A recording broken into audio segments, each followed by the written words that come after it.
Այսօր մենք զրուցում ենք քանդակագործ Վիգեն Ավետիսի հետ, հասկանալու նրա ստեղծագործական ճանապարհը, արվեստի փիլիսոփայությունը եւ այն կապը, որ նա շարունակում է պահել Հայաստանի հետ։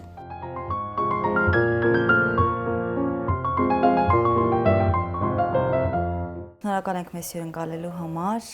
Ինձ հետաքրքիր է ինչպես սկսվեց ձեր ճանապարհը դեպի քանդակագործություն։ Շատ հետաքրքիր հարց է, որտեվ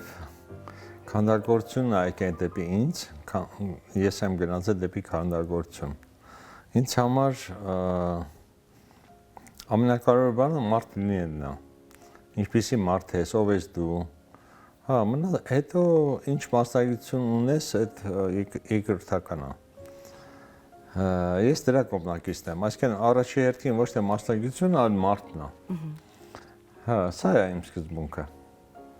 Իսկ ինչ դեր է ունեցել Ֆլորենցիայում Գեղարվեստի ակադեմիայում սովորելը ձեր արվեստի։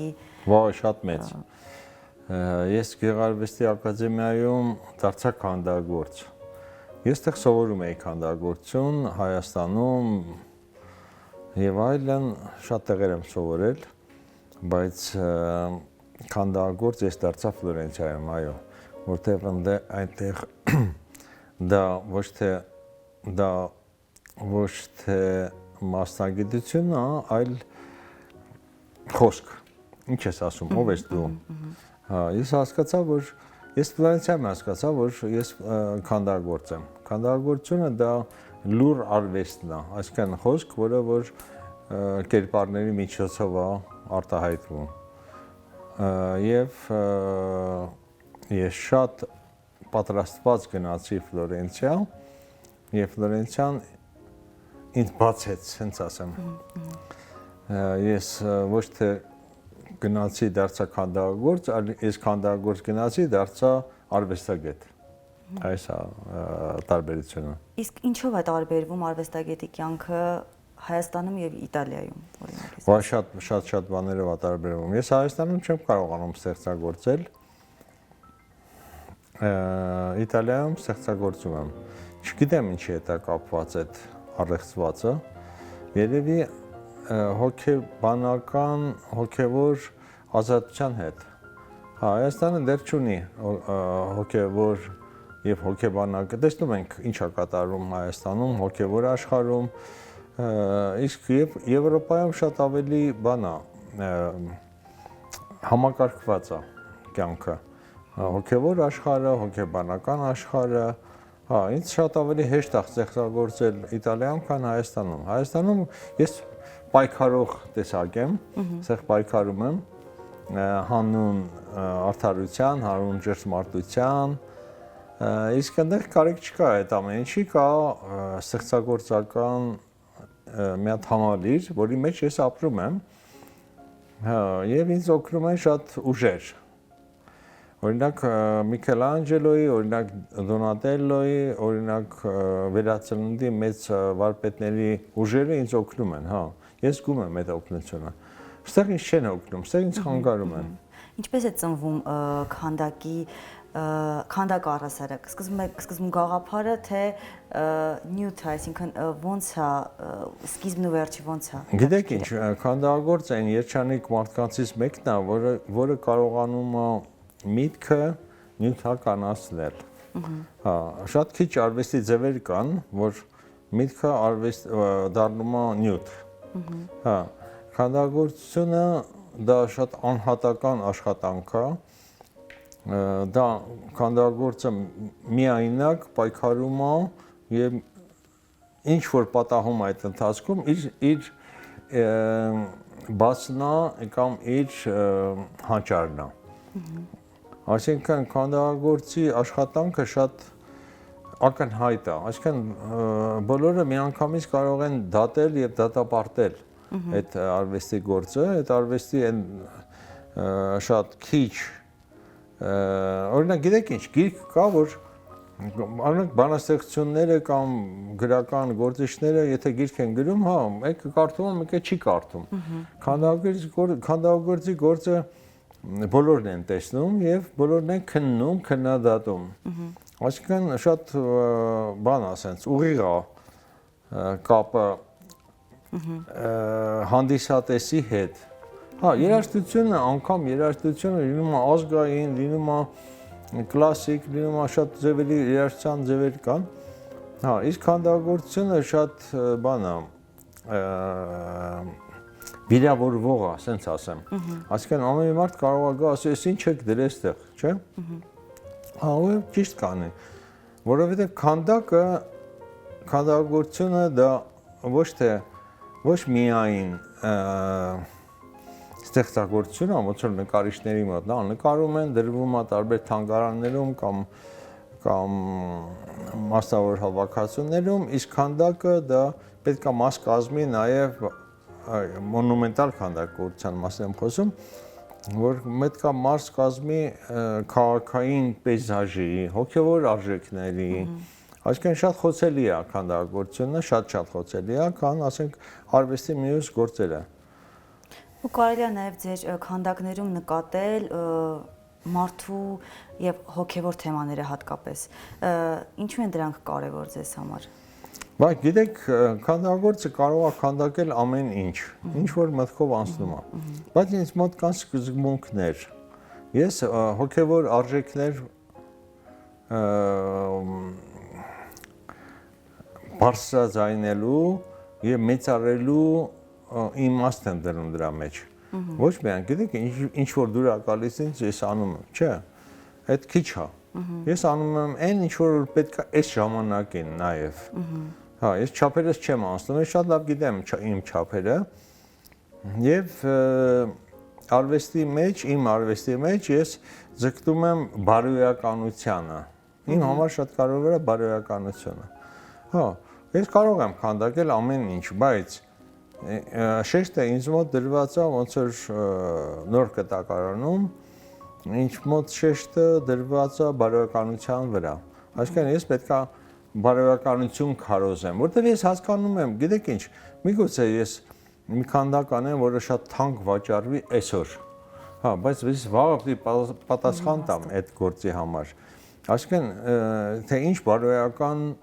խնդիրներ եմ ես բարձրաձայնում։ Հա, ես սեր եմ բարձրաձայնում, ես հավատարմություն, ընկերություն, խաղաղություն, օրինակ ունեմ այդպես քանդակ, որը կոչվում է խաղաղություն, ունեմ քանդակ, որը կոչվում է, ասենք բան, սինտոնիա, սինտոնիա հայերեն նշանակում է ներդաշնակություն, օրինակ, այդ խնդիրները, ներդաշնակության խնդիրները ինձ համար շատ կարևոր են, որտեղ մարդը երջանիկ է, երբ որ ինքը ներդաշնակ է իր կյանքի հետ, իր առօրյայում։ Հա, ես փառաբանում եմ ներդաշնակությունը, այսինքն, որ մարդը երջանիկ լինի։ Արվեստը դրա համար է, որ օգնի մարդուն երջանկանալ կամ երջանկությունը փառաբանի ոչ թե իր անձից, այլ համամարտկային պետք է լինի։ Այսինքն դու գիտեք ինչ, մարդիկ կան, որ երջանիկ են, ասում են ես երջանիկ եմ եւ վերջ։ Դա արհամարանքա նաև բան է, հասարակությանը, չէ, քո երջանկությունը պետք է երջանկություն բերի հասարակությանը։ Եվ սա է արվեստի գործը, որ քո երջանկությունը փոխանցվում է հասարակությանը։ Հակառակ դեպքում դառնում է դա էգոիզմ։ Հա, ես այսպես եմ տեսնում աշխարհը, չէ։ Չէ, քո գործը, քո ներդրումը մարդկության եւ ազգի եւ պետության խնդիրների մեջ պետք է լինի համերաշխության ինչ-որ ձեռք մեկնում։ Արվեստը դա է, իմ կարծիքով։ Արվեստագետներ կան, որ բան են անում, ստեղծագործում են իրանց աշխարհի համեմատ, ինչպիսին եմ ես, այդպես իմ արվեստը։ Իմ կարծիքով չէ, ավելի բարձր պետք է գնալ եւ արվեստը պետք է ծառայի, որ հասարակությունը դրանից օգուտ քաղի։ Հա, եթե դու օգուտ ես քաղել, չգիտեմ, փող ես վաստակել կամ չգիտեմ, հաջողության ես հասել, բայց մարդկությունը դրանից ոչինչ չի քաղել, դա ինչ արվեստ, չէ, արվեստը դա մարդկությանը ծառայելն է։ Ասացիք, որ Ֆլորենցիայում եք ստեղծագործում ու ստեղծագործել, հայտարարքիր է քաղաքի միջավայրը որքանով է ազդել ձեր արվեստային ձևավորման մեջ ու հետաքրքիր է ինչի հենց Ֆլորենցիան, այլ ոչ թե օրինակ այլ ինչ որ էլի ճարտարապետական քաղաքներ, որոնք պակաս չեն զիջում։ Հասկանում եմ ձեր հարցը։ Տեսեք, ես Արա Հարությունյանի աշակերտն էի, որտեղ երևում է իմ վարպետիս լուսանկարը, Արա Հարությունյանը Մար Հայաստանի հեղինակն է։ Կոմիտասի, Սարդարապատի, Էրեբունի եւ այլն եւ շատ աշխատանքներ, որ ես այդ դպրոցի մարդն եմ։ Այսինքն ես մարդ եմ, որ դաստիարակվել եմ քաղաքային շրջապատում ճիշտ ընտրություն անելու։ Այսինքն իմ վարպետս ինձ այդ սովորացրեց, որ ես պետքա ծառայեմ քաղաքակրթությանը, նայեք, կա քաղաք եւ կա քաղաքակրթություն, չէ՞։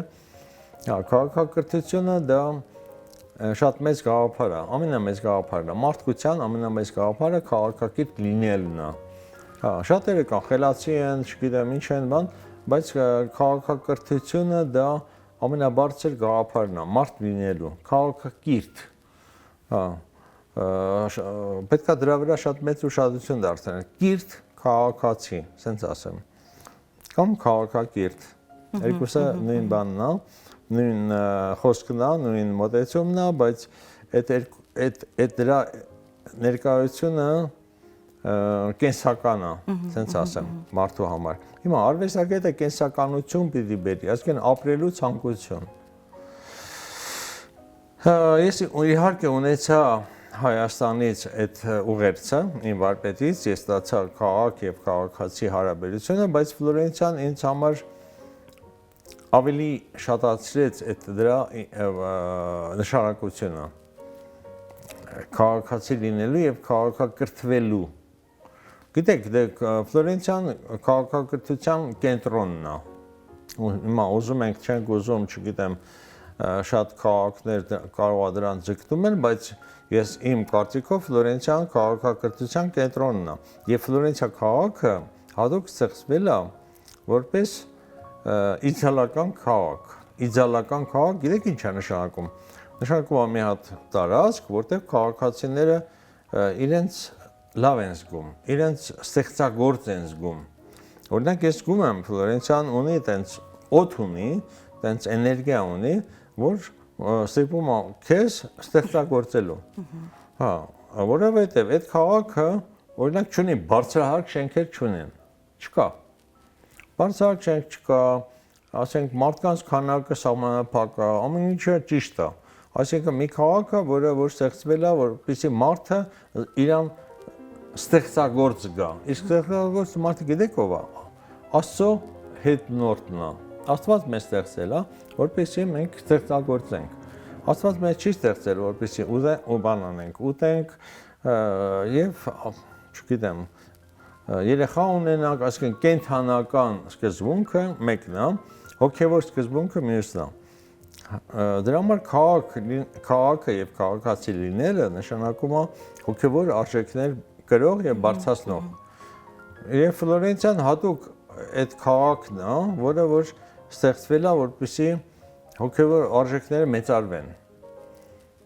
Եվ տեսեք ինչքան հոգեվոր արժեքներ է ստեղծվել Ֆլորենցիայում, օրինակ։ Մշակութային, հոգեվոր եւ մինչ այսօր։ Իսկ հասարակությունը որքանով է գնահատում այդ մշակութային արժեքները։ Ֆլորենտացի հասարակությունը շատ պատրաստ հասարակություն է եւ շատ լավ գնահատում է։ Երևանում մի պահ ստեղծվել էր երևանյան մշակույթ։ Ցավոք այդ 90-ականներին հետո կորավ։ Գիտեք ինչ, քաղաքացին եւ գյուղացին դրանք տարբեր երևույթներ են։ Չեմ ասում մեկը լավն է, մեկը վատն է։ Քաղաքացին դա մշակութային բարձր արժեքներ ստեղծողն է։ Գյուղացին դա կենսական բարձր արժեքներ ստեղծողն է։ Երկուսն են բարձր արժեքներ են ստեղծում։ Մեկը կենսական, այսինքն որով որ սնվում ես եւ ապրում ես, եւ երկրորդը որ դրանից հետո ձգտում ես արդեն հոգեվոր արժեքների։ Այսինքն մեկը մյուսից կախված են։ Քաղաքացին եթե լավ չսնվի, մաքուր կերակուր չստանա, օրինակ Իտալիան դրանով է Իտալիա, որ եւ գյուղատնտեսությունը եւ քաղաքային մշակույթը իրանց մոտ մաքսիմումով է։ Դեմար իրանք գիտեք ինչ, երբ որ Միքելանջելոն քանդակում էր Դավիթին 15-րդ դարում, հետո դրանից հետո ոչ թե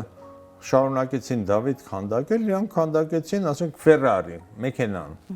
Այսինքն այդ ինժեներական արվեստը բարձրացավ, այսինքն ես չեմ կարծում, որ Ֆերարին պակաս արժեք է, քան Միքելանջելոյի Դավիթը։ Այսինքն դա պրոգրես է, ազգային, մշակութային, այո, դա կուլտուրա է։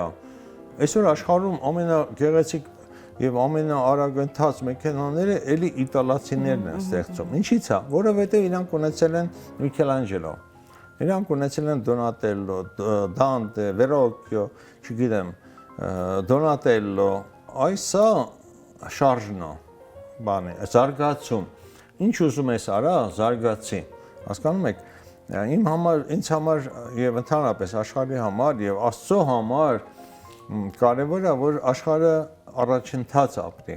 Սա է կյանքի իմաստը։ Եթե դու ասենք ծնվել ես եւ ապրում ես եւ կրկնում ես քո պապիկի անցած կյանքը, այսինքն քո կյանքը ոչնչանում է։ Դու ինչ իմաստ ուներ, որ եկար այս աշխարհ գնացել։ Այսինքն քո կյանքը պետք է ներդրում ունենա, մշակութային ներդրում ունենա ամենակարևորը։ Սա է։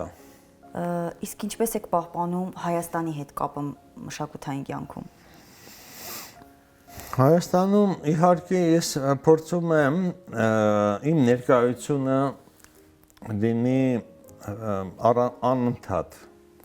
եւ ես կապս չկորցնեմ Հայաստանի իրականության հետ եւ Հայաստանը ինձ հետ չկորցնի իր կապը։ Ես փորձում եմ երկու կողմերից կապերը պահել, փայփայել, որովհետեւ ինձ համար ամենաբարձր արժեքը իմ հայրենիքն է։ Հա, իմ արվեստից ավելին։ Օրինակ ես շատ պատվերներից եմ հրաժարվել, հազարավոր, 100 հազարավոր դոլարների կամ եվրոների պատվերներից եմ հրաժարվել ի պաշտպանություն իմ հայրենիքի։ Այդ իմ համար կարևոր, օրինակ ինձ չի կարա պատվիրի մի գործ, ասենք շատ մեծ գումարով, շատ հարուստ վատ մարդը ինձ չի կարա պատվեր տա։ Հա, ես իրանք ասեմ, չէ, ոչ։ Հա, դու դեռ պատրաստ չես։ Ոչ ինձ հետ խոսելու, ոչ էլ իմ արվեստը ունենալու։ Ուզում եմ աշխարհի ամենահարուստ մարդը լինի, հիմա անուններ չտամ։ Ռուսաստանում շատ հարուստներ կան, նույնիսկ մեր եկեղեցին շատ հարուստ է եւ կարող է ինձ պատվեր տալ, բայց ես իրանց ասել եմ ոչ։ Որովհետեւ գիտեք ինչ, արվեստի գործը դա բարձր արժեք է եւ բարձր արժեքը ստեղծվում է բարձր արժեքային համակարգ կրողների համար։ Չի կրում, ուղղակի փող աշխատելու միջոց չի արվեստը։ Արվեստը դա ծառայություն է, հա, բայց ում ես ծառայում։ Այդ եթե ում ծառայում ես, նա պետք է պատրաստ լինի քո արժեքները կրելու։ Եթե չի կրելու, ես չեմ ստեղծագործի իր համար։ Շատ դեպքեր են եղել, ելի եմ կրկնում, որ ես չեմ ստեղծագործել մարդկանց համար, որոնք որ պատրաստ չեն։ Եթե պատրաստ չես, գնացեք ապրեք ոնց կուզեք։ Հա, եթե ուզում եք զարգանալ, եթե ուզում եք բարձրանալ, եթե ուզում եք բարձր արժեքներ կրել, եթե ուզում եք հայրենասեր լինեք, հա, գնացեք Կոմիտասի մոտ առաջի հերթին, ոչ թե գնացեք ռաբից լսեք։ Եթե Կոմիտաս լսում եք, հա, ես հետ ձեզ կծառայեմ։ Բայց դու պետք է Կոմիտասի կարիքը ունենաս, դու պետք է ունենաս բարձր արժեքների կարիք, որ ես գամ քեզ օգնեմ։ Հակառակ դեպքում ես չեմ գա քեզ ծառայեմ, որ ինչ ան, փող աշխատեմ, չէ, ինձ փողը չի հետաքրքրում։ Դուք հարուստ եք, բայց դա չի նշանակում, որ դուք կարող ունենաք արվեստի աշխատանք, արվեստի գործ։ Դուք պետք է արժանանաք հոգեբանորեն արվեստի գործ հասկանալու, գնահատելու, մեծարելու։ Այդ ժամանակ ես կգամ ձեզ հետ, ձեր կողքը։ Հա, բայց եթե ուզում եք, ինչքան գումար է պետք այս գործը անելու համար, այդ ինձ չի հետաքրքրում։ Հա, գնացեք, ինչ ուզում եք արեք, ապրեք, ձեր համար օրինակ ես գիտեմ, որ ասենք բան, մեծահարուստների կան մեծահարուստներ Հայաստանում, բան, $1 միլիոն դոլարանոց բան ունեն, լուստրա, լուսամփոփ ունեն իրանց տանը, բայց իրանք 1 միլիոն չեն տա արվեստի գործի համար։ Եթե չես տա, ես կամ իմ արվեստը ծառայացնեմ քեզ, որ ինչ անես։ Ասես, հա, սենց չէ։ Չէ, դու քեզ պատրաստի պահանջի ինձանից, պահանջի հասարակությունից, որ դու պատրաստ ես բարձր արժեքներ ունենալու, չէ։ Իսկ հակառակ դեպքում այսօրվա բաները, ալիգարխները, որ լիքը փող ունեն, ես իրանց համար չեմ աշխատի։ Հա, որտեղ իրանք հոգեբանորեն եւ հոգեպես հետամնաց են։ Հա, դուք տեսեք Մեդիչիները Ֆլորենցիայում այնքան առաջ էին, որ Միքելանջելոին բերեցին աշխարհ,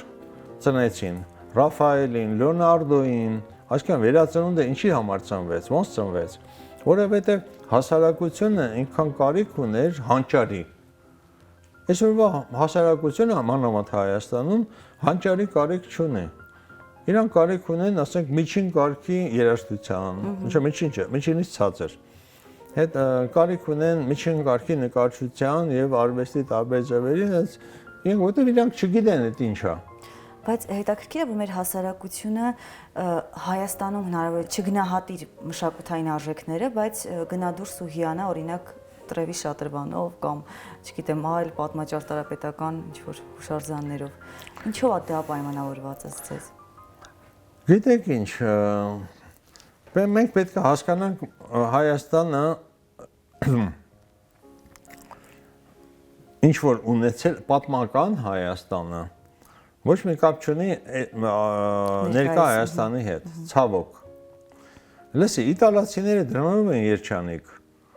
որ իրանք կապված են իրանց անցյալի հետ, այսինքն իրանք շարունակողն են իրանց պատմության։ Հայաստանի քաղաքացիները ոչ մի կապ չունեն իրանց անցյալի հետ։ Ոչ մի ձևով, ոչ եկեղեցին կապ ունի, ոչ քաղաքական դաշտը կապ ունի, այսինքն քաղաքականություն չենք ունեցել մենք։ Մենք եղել ենք սովետական միություն, ինչ որ գիտեք ինչ, քանդակագործությունը, նկարչությունը դա սոցռեալիզմի հետ կապ ուներ։ Սոցռեալիզմը ինչ կապ ունի Հայաստանի հետ։ Հայ ազգը, ինչ սոցռեալիզմ։ Վերջը մեզ պարտադրված է եղել ընդունել տարբեր ձևերի մշակույթ։ Մերը չի դա։ Հիմա եթե պատտվեք Երևանով, չգիտեմ, 1000-ից մեկ կարա գտնեք հայկական բան, մշակույթ։ Թամանյանը կարողացավ ինչ-որ հայկական քաղաք ստեղծել, հա, հետո եկավ սովետական միությունը, այնտեղ կառուցեց ինչ-որ ինքն էր ցանկանում, այսինքն ոչ ազգային, ոչ պետական, ոչ բան։ Դա բաներ, ուղղակի միջանկյալ ճարտարապետություն էր։ Իսկ ճարտարապետությունը շատ կարևոր է քաղաքացու համար։ Քաղաքացին գյուղացուց տարբերվում է ճարտարապետությամբ։ Հասկանում եք։ Գյուղում չկա ճարտարապետություն, գյուղում կա բան, բնություն։ Դա բնության ճարտարապետությունն է, շատ լավ է, շատ ծերուն է։ Քաղաքը ինչով է քաղաք, ինչով է տարբերվում գյուղից, որ քաղաքում կա ճարտարապետություն։ Ճարտարապետություն գիտեք ինչ է։ Ճարտարապետությունը մարդկային բնությունն է։ Նայեք, կա մի հատ բնության ստեղծագործություն, որը գեղեցիկ է, եւ կա մարդու ստեղծագործություն, որը ճարտարապետությունն է, դա քաղաքն է, քաղաքային կուլտուրան է, քաղաքային մշակույթն է։ Եթե ստեղծում ես քաղաքային մշակույթ, դարձնում ես քաղաք։ Հակառակ դեպքում բնություն, մարդ դա գյուղն է։ Հա, լավ է, էլի լավ է։ Հա, բայց կա հաջորդ քայլը, որ մարդը դառնում է քաղաքացի, ինքը գրում է քաղաքային մշակույթ, դա բանն է, դա ճարտարապետությունն է ցույց տալիս, թե ինչպիսին ես դու։ Դա Հռոմը ցույց տվեց։ Պատկերացրեք, օրինակ Հռոմում 2000 տարի առաջ բոլոր բնակարանները ջրամատակարարված էին։ Իրանք բասերիններ ունեին, լողանում էին ամեն օր, մի խոսքով։ Այդ Հռոմը սկսեց քաղաքային ճարտարապետությունը։ Հա, հետո գնաց Ֆլորենցիան, դա ասենք գեղեցիկի ճարտարապետությունն էր, որ գեղեցիկը եւ հարմարավետությունը միացրեց իրար Ֆլորենցիան 14-րդ դարում, 15-րդ դարում, հետո դա է բանը, քաղաքային կուլտուրան է դա։ Դրա համար մենք պետք է շատ ուշադիր լինենք, ով ենք մենք։ Գիտեք ինչ, օրինակ ես Հայաստանում տեսնում եմ բան, գյուղացիներ, որ ուզում են քաղաքացի, չէ, լսեք, գյուղացի լինելը շատ լավ բան է։ Պետք չի սուտ քաղաքացի լինել, պետք չի աղջիկները, տղաները, բաները, չէ, եղեք իդենտիկ եղեք, իդենտիկ գիտեք ինչ է նշանակում, բան։ Ձեր ձևով եղեք, ձեր ինչպեսին որ կա, սա է գեղեցկությունը։ Ինչպեսին որ կա, նայեք, ես շատ սիրում եմ բաները, այդ բարբարները։ Հիմա Հայաստանում վերանում է բարբարները։ Չէ, բարբարը իր գեղեցկություն ունի, հավատացեք։ Երբ որ դու չունես բարերի քանակ, բայց ունես ձև բանի խոսքի, դա ավելի վատ է։ Չէ, դե գրականը դա ստեղծագործելն է։ Դա, ասենք, գրական գործիչները, պոետները եւ այլն։ Այսինքն ստեղծագործել դու պետքա տիրապետես ամբողջ բառապաշարին հայկական, ոչ թե դու գրական հայերեն ես խոսում, գրական էլ չի դա։ Դա ուղղակի բան է, ձևական հայերենն է։ Չէ, ես շատ կուզեի լսեի, օրինակ աշտարակում ենք հիմա մենք, ես շատ հիմա տեսնում եմ, որ աշտարակում աշտարակի բարբառը վերացել է, ինձ համար շատ մեծ ցավ է սա։ Եվ տարբեր բարբառներ վերանում են, ինչի համար, որովհետև ոչ բարբարին են տիրապետում, ոչ էլ գրական հայերենին։ Այս է բանը, լուրջ խնդիր է հայկական, մշակութային խնդիր է։ Չէ, ես կուզեմ լսեմ քո բարբառային գեղեցկությունը, աղջիկ ես քո բարբառներով, աղջիկական տղա ես, քո սերը բացատրի քո բարբառով, ես կհավատամ քո սիրուն։ Հա, բայց դու գալիս ես ինչ-որ ձևեր ես թափում, իբր թե հայերեն ես խոսում, չէ։ Ազնիվ եղեք, այ ազնիվ վարվեք քո մշակույթի հետ։ Հա, ինչ իմաստ ունի, ասենք բանը, չգիտեմ, ասենք ճապոնացին բանը, ասենք Արամ Խաչատրյան նվագի, չէ, իրանցը չի, հասկանում եմ, կարող է իրանց էլ է դուր գալ Արամ Խաչատրյանը, բայց Արամ Խաչատրյանը պետքա հանդիսատես ունենա։ Հասկանում եք, բնական հանդիսատես։ Կարող է ճապոնացին հետաքրքրված է կամ չինացին մեր մշակույթով, բայց այդ հանդիսատեսը, գիտեք ինչ, մշակույթը գիտեք ում համար է, նրա համար որ հուզվում է։ Հա, ինչքան էլ, օրինակ ես վերջերս լսեցի, որ բանը, մի երիտասարդ տղա երգում էր Դլեյաման։ Գիտեք ինչ նայեցի, տեսա, որ արտասահմանցիներ, տարբեր երկրից բանից, մեկ սկսեցին հուզվել, ոչ բառերը գիտեն այդ Դլեյամանի, ոչ խոսքերի իմաստը գիտեն, այդ երաժշտություններ երևի կյանքում առաջի անգամ էին լսում, մեկը տեսնեմ այդ արտասահմանցիները հուզվում են, ինչից եք հուզվում, ոչ Արարատ եք կորցրել, ոչ բան, արև դուպավ Մասիս Սարին, չէ, սենց բան կա։ Լսի, այդ ես կարամ հասկանամ, ինչ է նշանակում արև դիպավ Մասիս Սարին։ Արա, մենք էլ հանկարծ տեսնում եմ, որ գերմանացին, շվեդը, մյուս երկրներ, բան, եվրոպացիներ հուզվում են։ Ոչ Արարատ են տեսել, ոչ արևի ճառագայթն են տեսել Արարատի վրա, բայց հուզվում են։ Գիտեք այդ ինչ է։ Իրանք հայանում են, լսեք, հայանել, գիտեք ինչ է նշանակում։ Հայանալ նշանակում է մարդ լինել, խիղճ ունենալ։ Նայեք, հայ եւ խիղճ եւ մարդ այդ նույն բանն է։ Այսինքն այն մարդիկ, այն բոլորը, ովքեր ապրում են աշխարհում եւ տարբեր լեզուներով են խոսում, հայերեն չգիտեն, բայց հանկարծ լսում են Դլեյաման եւ հուզվում են, այս նշանակում է, որ իրանք հայ են։ Իրանք մեր աղբերներն են, ուղղակի ուրիշ լեզվով են խոսում, սա է խնդիրը, սա է հարցը։ Այսինքն հայ լինելը նշանակում է ազնիվ լինել, բարի լինել, սիրել, հարգել, այսինքն բարձր գաղափարներ ով որ կրում է, նա հայ է, ոչ թե Որի ազգանունը հայկականն է։ Այս ինչ գյուղում եմ ծնվել, դա ինչ կապ ունի։ Դու կարաս ասենք Շվեյցարիայի այս ինչ գյուղում ծնված լինես, բայց դու հայ ես։ Գիտեք ինչի։ Որտեվ հուզում ես կոմիտասով, հուզում ես մշակույթով, բարձր մշակույթը քեզ հուզում է։ Ուրեմն դու հայ ես։ Հա, եթե չի հուզում, դու հայ չէ, թուրք ես, վրացի չէ, ասենք չգիտեմ։ Մի խոսքով, այն ազգին ես պատկանում, ովքեր հերքում են հայությունը։ Հա, եթե դու հուզում ես իրական մշակույթով, ուրեմն դու հայ ես։ Կապ չունի ազգանունը։ Հավատացեք, ինձ համար հայը նա է, ով բարձր գաղափարներ է կրում։ Հայ գիտեք ինչ է, high quality ասում են, չէ՞։ High quality ինչ է նշանակում, բարձր որակ, չէ՞։ Հա։ High quality նշանակում է բարձր որակ, այսինքն բարձր որակ կրող մարդ, այդ մենք ենք։ Հայն է։ Այս է։ Բնությունը ինչքանով է ներշնչում ձեզ ստեղծագործելու։ Բնությունը դե մենք մարմնով բնությունից ենք։ Մարմինը մեր բնությունից է։ Այդ բնությունն է, բայց գալիս է արդեն ուղեղը։ Նայես, սիրտը, մարմինը, զգայանները մեր բնությունից է, բոլոր տեսակի։ Մենք ծնվում ենք այս տեսակի բանում, բնական պայմաններում, ասենք հայերեն լեզվով, չէ՞։ Հա, այդ բնությունն է։ Հա, այդ բնությունից ես չեմ ընտրել իմ ազգությունը, չէ՞։ Եվ ոչ էլ ընտրել եմ իմ բանը։ Ես ծնվել եմ Հայաստանում, հետևաբար ես կրում եմ կլիմայական այս տեսակը։ Բայց հետո գալիս է մի հատ բան, արդեն քո արժեքային համակարգը։ Ինչպիսի արժեքային համակարգ ես կրում։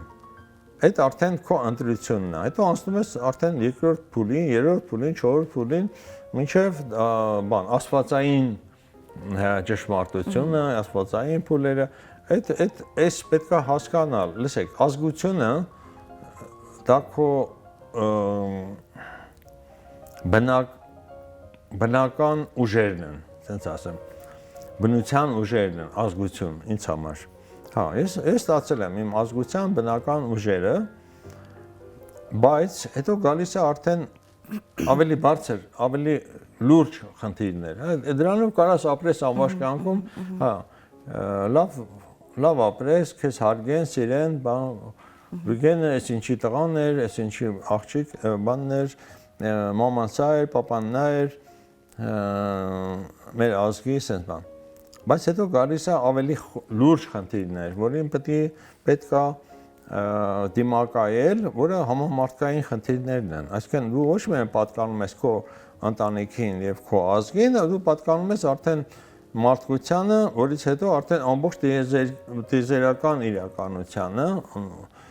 այդ արդեն երկրորդ չգիտեմ, որ երրորդ բանն է, պատասխանատվությունն է, որ դու կրում ես քո վրա, դու պատասխանատու ես ամբողջ տիեզերքի համար, ամբողջ երկրագնդի համար, ամբողջ մշակույթի համար, համամարտկային մշակույթի համար։ Օրինակ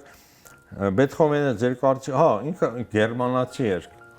բայց իր մշակույթը ինձ համար էլ է կինարար, կենսունակ։ Ես ծնվում եմ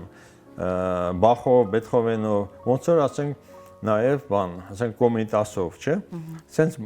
բաներ կան, արվեստագետներ կան, որոնց արվեստը դա համամարտկայինն է, դա ազգային չի արդեն, հա։ Կա ազգային երաժշտություն, կա արդեն համամարտկային երաժշտություն, մի խոսքով, արդեն դու հետո առաջ ես գնում։ Գյուղը սնունդ է, մենք բոլորս ծնվում ենք գյուղից, հա, ոչ մի քաղաքացի չի կարող ապրի առանց գյուղի։ Ու մենք բոլորս պարտական ենք գյուղին, ու մենք աչքի լույսի պես նայենք գյուղացուն եւ գյուղացին աչքի լույսի պես պետք է նայի քաղաքացուն։ Այսինքն այն մարդուն, ով որ իր ստեղծածը, օրինակ տեսեք, Մարտիրոս Սարյանն մեր բնության պտուղները, դեղցը, ծիրանը եւ այդ գույները հայկական պտուղների, տեսեք ոնց վերածեց արվեստի գործերի։ Հա, արդեն դա դարձավ ոչ միայն համի, այլ նաև տեսքի փառաբանում։ Այսա արդեն բան է, պտուղ է։ Այսինքն մեր պտուղը պտուղ տվեց։ նույնը Արամ Խաչատրյանի կարանք ասենք, որ Արամ Խաչատրյանը իր ստեղծագործություններով ինքը մեծացրեց փառապանունի Կոմիտասը, նա Կոմիտասը ինչ արեց։ Ինքը վերցրեց գեղչական երգերը, գյուղացիական, որ պտուղը քաղելուց երգում էին, չէ՞ իրանք։ Հա, կանայք, աղջիկները, տղամարդիկ երգում էին կամ գութան անելուց, չէ՞։ Դա բան էր, մեր գյուղական կյանքն է։ Բան չկա, ասեմ, շատ բան չկա, էլի Mercedes չէին քշում, չգիտեմ, կամ բնական վիճակի մեջ։ Հա, կամ ասենք Bentley չէին քշում, հա, իրանք գութան էին քշում, եզը կապել էին, ու եզին ասում է Եզո ջան։ Ու ջանով ա դիպում, այսինքն իր կյանքը եզից էր կախված եւ Եզոն իր աղբերն էր։ Մի խոսքով Հա, ես շատ կուզեմ, օրինակ իմ համար իմ մեքենան, ավտոմեքենան իմ աղբերն է, բայց սա իմ մոտեցումն է իմ մեքենային, ոչ թե իմ մեքենան ուղղակի բենզին եմ քշում եմ, չէ, օրինակ ինձ շատ դեպքերում ասում են, բան չի ես նոր մեքենա գնում, բան ավելի կոմֆորտ մեքենա, չէ, ես սիրում եմ իմ մեքենան, եւ պետքա սիրել քո մեքենան, ոնց որ պետքա սիրել ոնց որ քո եզին, որը քո հողը բանան, ոչ թե ասես, վայ, գիտես ինչ, բանում Շվեյցարիայում եզ կա, որ առանց մարդու է ակշում, չէ։ Մի խոսքով, այս հարգանքը, այս սերը, այս կապվածությունը հողի հետ, կենթանու հետ, քո առօրյայի հետ, այս սրա փառաբանումը դա արվեստն է։ Այսինքն փառաբանում ես, ինչ որ ունես։ Ոչ թե ասում ես, վայ, ինչ լավ կներ, 8 հատ եզ ունենայի մեկի փոխարեն։ Ոչ մի հայկական եզերում, երգերում հայ գյուղացին չի ցանկացել, ասենք տրակտոր։ Վայ, այս եզից փոխարեն մի հատ տրակտոր ունե։ Չէ, եզն է ունեցել, ասում է Եզո ջան, ու ինչ սիրուն երգեր ա գրել, չէ, երգել։ Եզոն որ լավ զգա, երգելա ոչ թե իր համար, նախ ինքը հասկացել է, որ այդ եզը իր աղբերն է, տենց ասեմ։ Երկրորդը, որ ինքը այդ եզով, ինքը բարիք է ստեղծել, որը ոչ միայն իր ընտանիքի համար, այլ ամբողջ հասարակության համար։ Մի խոսքով, այս սրան պետք է գանք։ Աշխարհում միգուցե վերացել է այդ հայկականությունը, ասենց ասեմ, հայկական շփման արվեստը, շփման մակարդակը, հայերը շատ բարձր մակարդակով են շփվում իրար հետ, միշտ շփվել են իրար հետ շատ բարձր մակարդակով։ Այս վերջերս դարձել է, որ Հայաստանում տերում է ինչ-որ բան, մուննաթի, ասեք, մուննաթ բառը նա թուրքերենն է, ասեմ ձեզ, հայի վրա երբեք մուննաթ չի եկել, դա հարգանքի բացակայություն է մուննաթը, այսինքն երբ որ դու բան ես անում։ Հա, պետք է հիշել եւ վերադառնալ հայ լինելուն։ Կարող ենք անել այդ։ Մենք ունենանք ամեն ինչ։ Չենք կարող անել, չենք ունենա ոչինչ։ Ոչ պետություն, ոչ երկիր, ոչ ընկերություն, ոչ հարազատություն։ Լսեք, այսօր ով է ում հարգում։ Բայց ամեն ինչ կենտրոնացված է հարգանքի վրա։ Չէ, հարգանք չկա, ոչինչ չկա։ Ոչ էլ արվեստ կա։ Այդ մարդը, եթե ինքը իրան չի հարգում ոչ մի բան, մենք ուզում ենք իրանից պահանջենք, որ արվեստ ընկալի։ Չէ, այդ արվեստը իրան պետք չի։ Ինքը մունատ է գալի բոլորի վրա։ Արվեստագետի վրա օրինակ մունատ գալ չի կարելի։ Արվեստագետին պետք է հավատալ, սիրել եւ մեծարել։ Հա, այդ կուլտուրա է, հավատալ, սիրել, մեծարել։ Կարող է դու չես հասկանում այդ արվեստագետին, բայց դու պարտավոր ես իրան մեծարելու։ Սենց բան գոյություն ունի, գիտեք, արտոնությունը, արվեստագետը, որտեղ ապրում է հասարակության համար, ինքը չի ապրում սովորական մարդու կյանքով, ինքը ապրում է հասարակության ինչ որ ձևով օգտակար լինելու համար, դրա համար այդ հերիք է, որ դու իրան պաշտես, որովհետև ինքը անում է քեզ համար գործ, որ քո արժեքային համակարգը բարձրանա, չէ, դա կարող է չբարձրանա, կարող է ինքը լավ արվեստագետ չի, բայց ամեն դեպքում իր ներդրումը հասարակության մեջ արժեքային համակարգի բարձրացման համար է։ Հա, այդ արդեն հարգանքին արժանի է։ Բայց հայաստանյան պայմաններում մեծարում են հետմահու արվեստագետներ կլինեն, չգիտեմ, գրողներ կլինեն, ցավալի փաստա։ Վայ, Հայաստանյան համակարգը շատ բարդ համակարգ է, հա, ճիշտ եք։ Հա, չէ վստահող, բան տեսեք մեծ արվեստագետների զոհվեցին, հետո մեծարվեցին, այո, այդպես բան կա։ Այդպես բան կա։ Ասենք նույնիսկ Նարեկացուն 52 տարեկանում տարօրինակ ձևով ինքը զոհվեց։ Ինքը չգիտեմ, ես հիմա իրան սպանեցին, թե զոհվեց, դա էլ չգիտենք։ Նարեկացին, որը որ ամենաբարձր աստիճանում էր հոգևոր քրիստոնեական հոգևոր արժեքներում ամենաբարձր աստիճանում հայ հոգևորականը դա նարեկացին է։ Հայաստանցիները չգիտեն դրա մասին։ Ամենաբարձր հոգևոր աստիճանում գտնվող հայը դա նարեկացին է, որը դարձավ քրիստոնեական տիեզերական վարդապետ, ասենց է կոչվում ինքը ուսուցիչը ամբողջ աշխարհի դարձավ 36-րդ կաթոլիկ աշխարհը իրան նարեկացուն շնորհեց 36-րդ աշխարհում կա 35 վարդապան ուսուցիչ վարդապետ քրիստոնեական աշխարհում 36-րդը դարձավ նարեկացին Գրիգոր ամենաբարձր աստիճանն է դա քրիստոնեական աշխարհի հա հայերից ովքեր դրա մասին գիտեն ովքեր են հետևում նարեկացուն եւ ոչ միայն հետևում այլ ավելացնում նարեկացու գիտությունը հա կարդում վերջապես նարեկացին հա նարեկացին հա իրան ասել է բայց մենք եթե նարեկացին մեր ազգի բարձրագույն աստիճանն է ես կուզեի տեսնել երկրորդ նարեկացուն հայ որը ավելին է անում քան նարեկացին այսինքն գիտեք ինչ դա է ասում որ եթե Միքելանջելոն Դավիթ է քանդակել իտալիան այսօր Ֆերարի է ստեղծում դա տրանսֆորմացիա է դա աճ է դա այսօրվա խոսքն է Միքելանջելոյի Ֆերարիի տեսքով մեքենա է ինչա չգիտեմ ինքը արժեք է հա բանը արժեքային համակարգ է որ ամբողջ աշխարհը այսօր Ֆերարիի առաջ խոնարհվում է ամեն մարդ չի կարա Ֆերարի քշի օրինակ դուք գիտեք հա ամեն մարդու չեն վաճառում Ֆերարի որտեղ ինքը հատուկ արժեք է եւ հատուկ մարդ դերինես որ Ֆերարի քշես նույնը Միքելանջելոյի Դավիթն է դու պիտի արժանի լինես որ Դավիթին տեսնես կամ էլ տեսնելով ինչ որ բան հասկանաս կամ տեսնելուց հետո քո կյանքում ինչ որ բան փոխվի ոչ թե տեսար բրծավ գնաց չէ դու տեսար քո կյանքում ինչ որ բան փոխվեց այս է արվեստի ուժը ոչ թե տեսար վայ տեսել եմ Դավիթին օրինակ ես զարմանում եմ մարդկանց վրա որ ասում են վայ բանը Մոնալիզային տեսել եմ Մոնալիզային չի կարելի տեսնել Մոնալիզային պետք է երազել միշտ տեսնելը որն է, ոյ տեսել եմ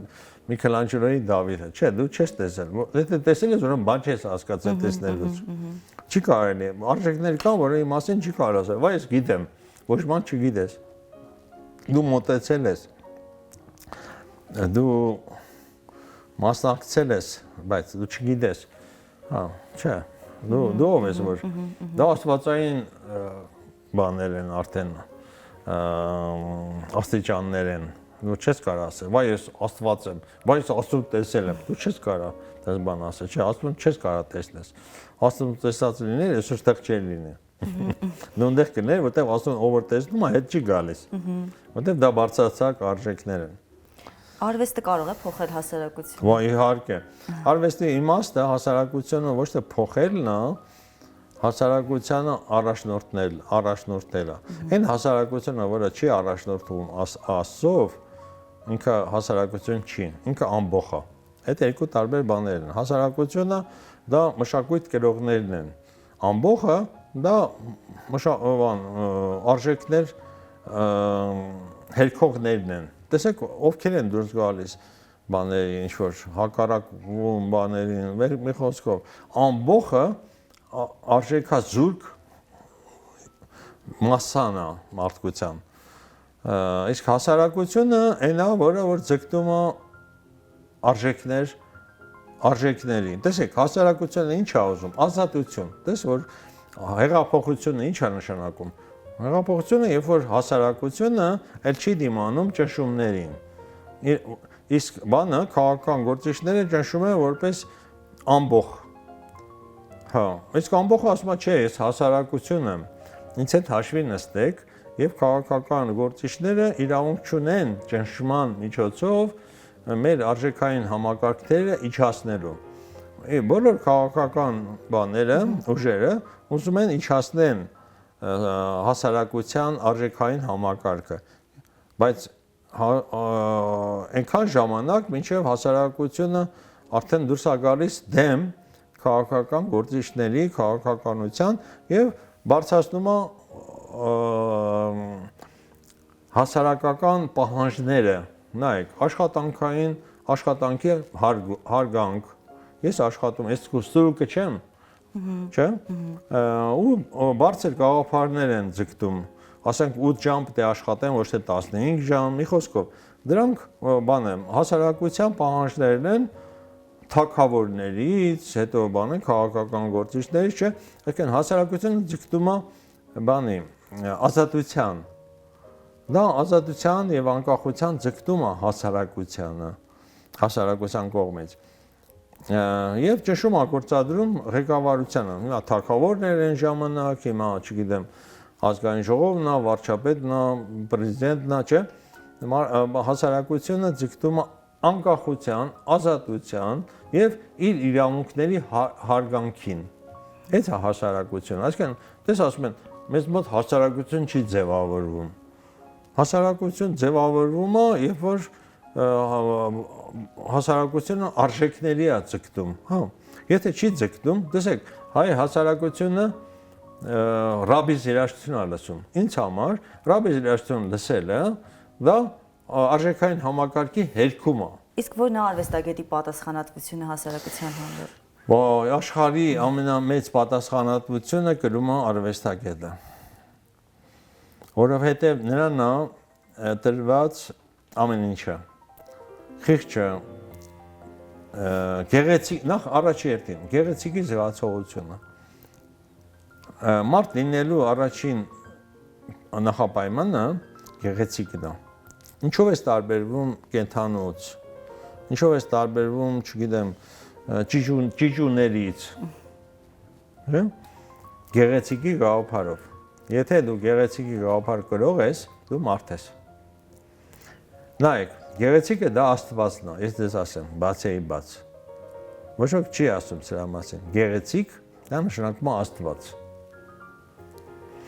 Արդյոք մարդը պատրաստ է Աստծո հետ հանդիպման։ Աստծո հետ հանդիպում գիտեք որն է։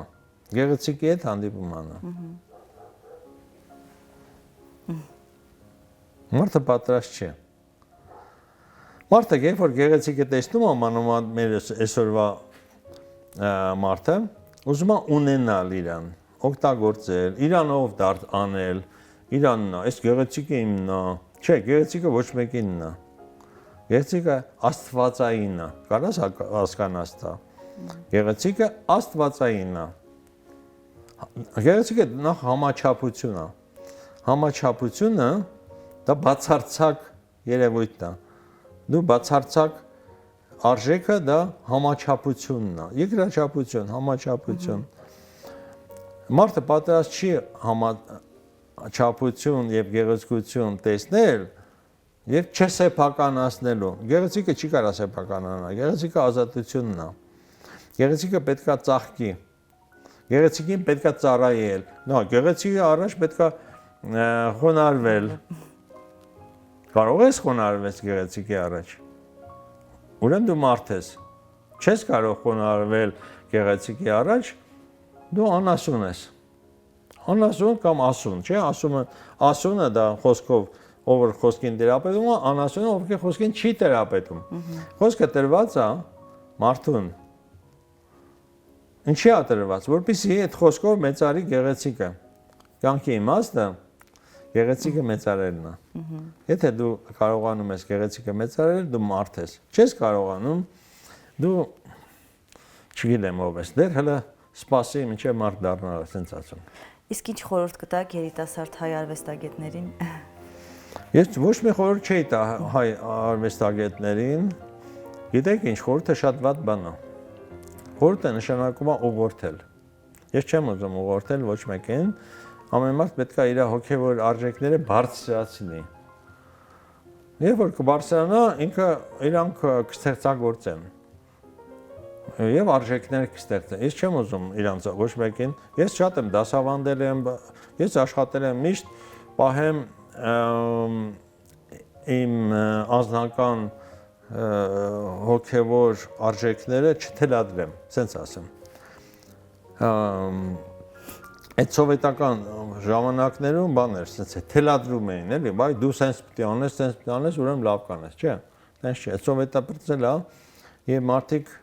այսօր սովետական համակարգից հեռու են ապրում եւ շատ լավ է, որ ոչ ոք ոչ մեկին չի բանանում։ Այսօր ազատությունա տրված։ Հա, այսօր չեն կարող օգտվել ազատությունից, այո, շատ-շատերը։ Եվ գիտեք ինձ համար շատ կարևոր է բարոյական մարդ լինելը։ Ես եթե խորհրդի մասով թող հետևեն իրանց բարոյական կեցվածքին, բարոյական հոգևոր արժեքներին, բարոյական։ Դες ինչքան բարոյական եղար, բարոյականությունը դա կյանք է։ Անբարոյականությունը դա մահ է։ Հասկան։ Եթե դու բարոյական կյանքով ես ապրում, դու աճում ես։ Եթե անբարոյական կյանքով ես ապրում, դու մեռնում ես։ Հա, մեռնում ես, գնում ես, կորում ես։ Հա։ Ես կարամ ասեմ, ուզում եք ապրեք, բարոյական կյանք ունեցեք։ Հա, միտքդ, հոգիդ բարի լինի, չարությունը հանեք, անբարոյականությունը տարբեր ձևերով հանեք, ես երիտասարդներին կասեի, որ հետո ինքն իրան կբացվեն նոր արժեքներ, որովհետև գիտեք, նայեք, Աստվածաշունչ, օրինակ ինչ է նշանակում։ Աստվածաշունչ գիրքի մասին է խոսքը, որ բան է, կենթանի գիրք։ Ասենց ասեմ, կենթանի ինչ է նշանակում, որ ինքը ապրող երևույթ է, այդ գիրքը։ Ինքը այնպես չէ, որ գրած է, կարդացիր, իմացա, չէ։ Կարդացիր ոչ բան չես կարող իմանաս, եթե չի ազդում քո բարոյականության վրա։ Այսինքն գիրած գիրք է, որը բացում է քո բարոյական կերպարը, եւ դու դառնում ես բարոյական մարդ, որից հետո է բացվում քրիստոնեությունը։ Մինչև չդառնաս դու բարոյական մարդ, դու չես կարող քրիստոնյա լինես։ Հիմա շատերը ասում են մենք քրիստոնյա ենք, բայց խափում են, ստում են, սպանում են, այլանդակություններ են անում, չէ՞, հետո ասում են քրիստոնյա ենք։ Չէ։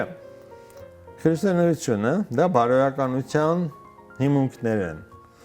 Եթե դու բարոյական չլինես, ամբողջ աստվածային կարգը քո առաջ փակված է։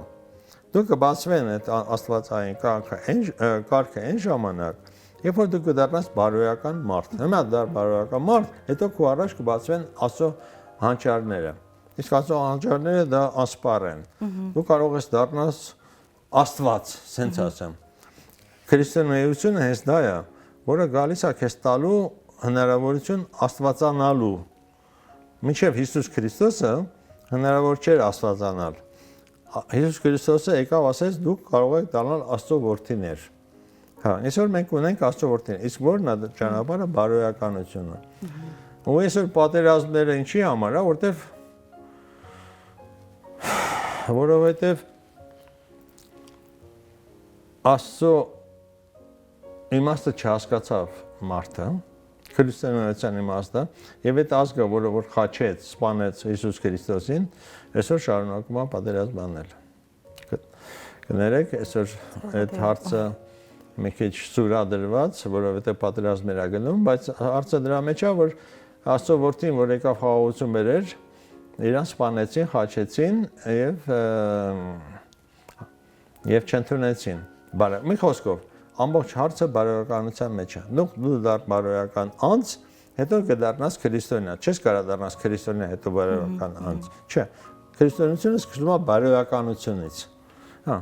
հերքում ես սուտը, հերքում ես շատ մեղքեր, որից հետո դու ստանում ես Աստծո պարգևները։ Չէ, մարդիկ ուզում են ստեն, ապրեն ոնց ուզում են, համեր ստանան Աստծո պարգևները, չես ստանա։ Ունեք առանձնահատուկ քանդակ, որ շատ անձնական է ձեզ համար ու եզակի է։ Գիտեք ինչ, ոնց որ ինձ ասեք, ունեք երեխա, որը առանձնահատուկ է։ Իհարկե, ամեն երեխա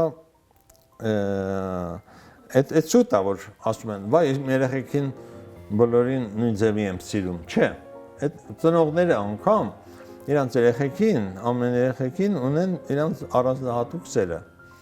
Օրինակ ես հիշում եմ, իմ մաման իմ աղբորը ավելի շատ էր սիրում, քան ինձ։ Նորմալ էր դա։ Որտեղ աղբերս ավելի սիրուն էր, ավելի խելացի էր, ավելի լավն էր։ Հա, մաման էլ իրան էր սիրում։ Հա, ես զգում եի, որ ինձ բան եմ, ես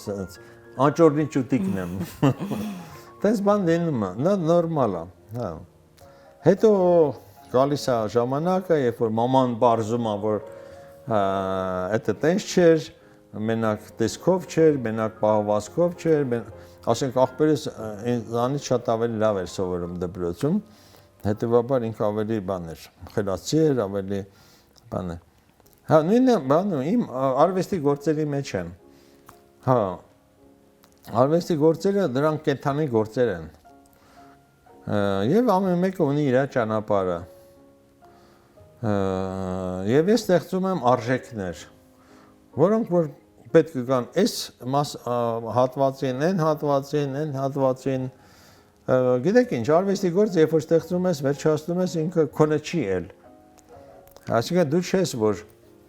վայ ես սրան եմ սիրում, չէ։ Դանիկ, օրինակ Մոցարտը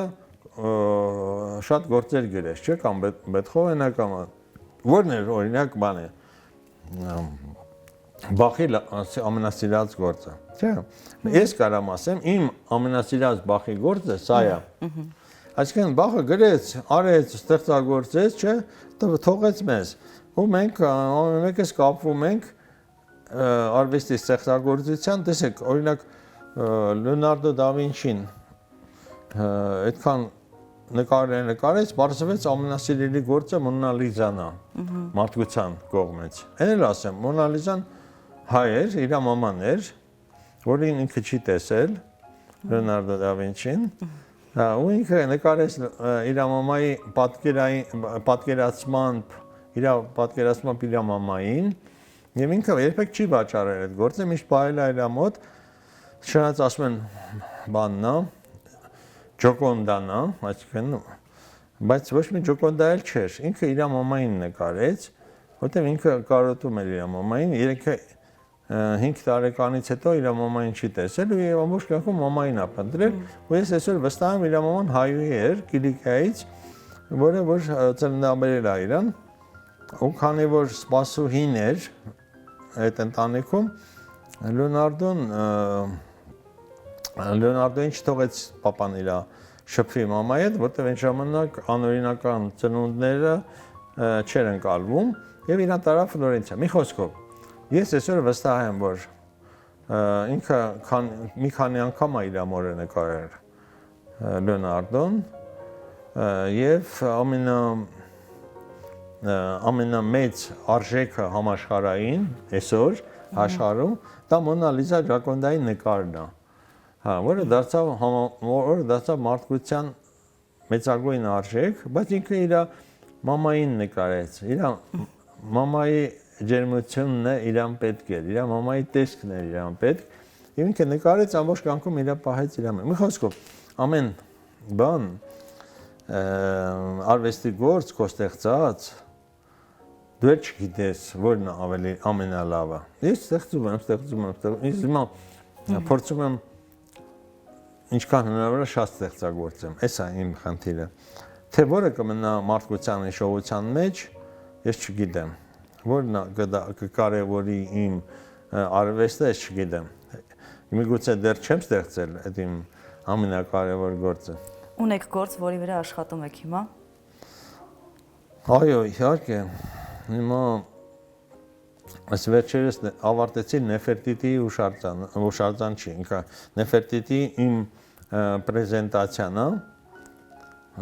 որը որ ես մարտահրավեր նետեցի, կներեք, այդ մեծամտություն չնկատեք, բայց մեծամտություն չհամարեք, բայց ես մարտահրավեր նետեցի Ջակոնդային։ Այսինքն ես ստեղծեցի 21-րդ դարի Ջակոնդային, այսինքն մեր օրերի Նեֆերտիտիին, գեղեցիկին, որը որ դեռ միգուցե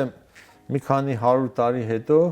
նոր գնահատվի, ես չգիտեմ, միգուցե չգնահատվի, կամ ասենք մոռացվի միգուցե, բայց ես արեցի մի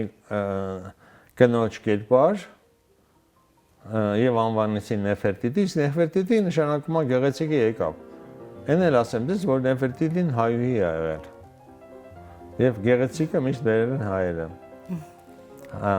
Հայուհու գեղեցկությունը եւ հայի գեղեցկությունը։ Հա, այս ամեն ինչը պետք է հիշացնել։ Մի խոսքով, ես նորից հիշացրեցի աշխարհին, որ գեղեցիկը կփրկի աշխարհը։ Այսինքն, այս պատերազմները, որ լինում են այսօր, իմ կարծիքով դրա պատճառով են, որովհետև գեղեցիկը զիջել է իր տեղը։ Գեղեցիկը պակասել է։ Այսօր գեղեցիկը չի գնահատվում։ Այսօր ո՞րն է գեղեցիկը, ես չգիտեմ։ Գեղեցիկի գաղափարն է կորել։ Իսկ գեղեցիկի առաջ ես ասեցի արդեն, որ պետք է խոնարհվել։ Գեղեցիկը դա Աստվածն է։ Հենց տեսնում ես գեղեցիկ պետք է խոնարհվես, կապ չունի որտեղ ես գտնվում։ Գեղեցիկը կապ չունի, գեղեցիկը դա արվեստի գեղեցկություն է, դա կնոջ գեղեցկություն է։ Օրինակ տղամարդիկ արդեն ես տեսնում եմ չեն խոնարհվում կանացի գեղեցկության առաջ տեսնում էի խոնարհվում էին ձեռքն էին համբուրում, այսօր ում ձեռքը համբուրում։ Հասկանում եք, ձեռք համբուրել նշանակում է խոնարհվել գեղեցիկի առաջ։ Հիմա կինը, որը կրում է այդ գեղեցկությունը, այդ գեղեցկությունը այդ կնոջը չի, ժամանակավորապես տրված է այդ կնոջը, որ կրի ինքը։ Որի առաջ պետք է խոնարհվել, որտեղ այդ գեղեցկությունը գալիս է Աստծուն։ Այն էլ ասեմ, որ կինը դա հրեշտակի շարունակությունն է։ Հա, կինը որոշ ժամանակ կրում է հրեշտակի գեղեցկությունը, որի առաջ տղամարդը պետք է խոնարհվի, այո։ Երևի այսքանը, շնորհակալ ենք շատ հետաքրքիր զրույցի համար իսկապես։ Ես եմ շնորհակալ։ Ոյ, որ խոսանք, խոսանք։ Ընտիրեր շատ լավ էր, շատ։ Բայց շատ երկար չէ։